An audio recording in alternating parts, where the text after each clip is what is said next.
Насилно задушување е причина за смртта на сите 59 луѓе кои го загубија животот во дискотеката во Кочани. Првиот човек на Институтот за судска медицина, професор доктор Станков, денеска пред јавноста го објасни текот на обдукцијата.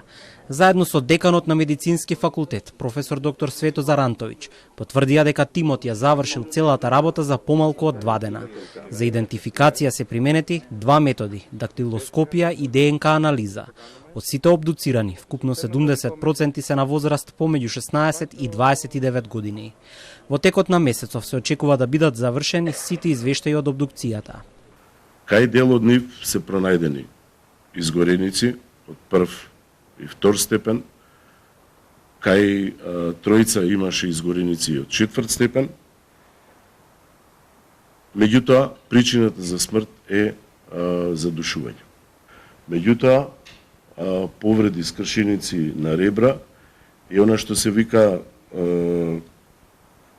задушување заради притисок, што се случува при стампедо, односно компресивна асфиксија, има ке четворици. Обдукцијата е начин на собирање докази, а кај вакви масовни трагедии круцијална е и идентификацијата на жртвите, појаснува директорот на судска медицина. Според доктор Станков, ќе биде потребно повеќе време да се извршат токсиколошките анализи. Се што ќе биде сработено ќе биде испратено во обвинителството.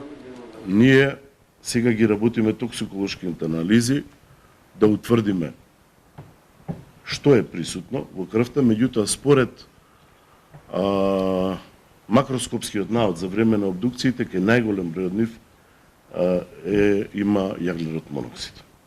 Јаглерод моноксид е многу опасен газ, тој е без мирис, без вкус, делува на централниот нервен систем, ги онеспособува жртвите и смртта може да настане многу брзо, за неколку минути, во зависност колкава е концентрацијата во тој простор, во таков чат, да делува јаглерод моноксид, многу брзо може да настане смрт и ги онеспособува жртвите да избегаат.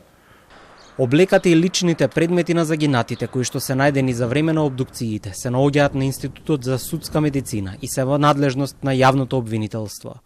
Обвинителите ќе одлучат што ќе биде со нив, бидејќи можат да бидат земени и како докази во судска постапка, вели доктор Станков.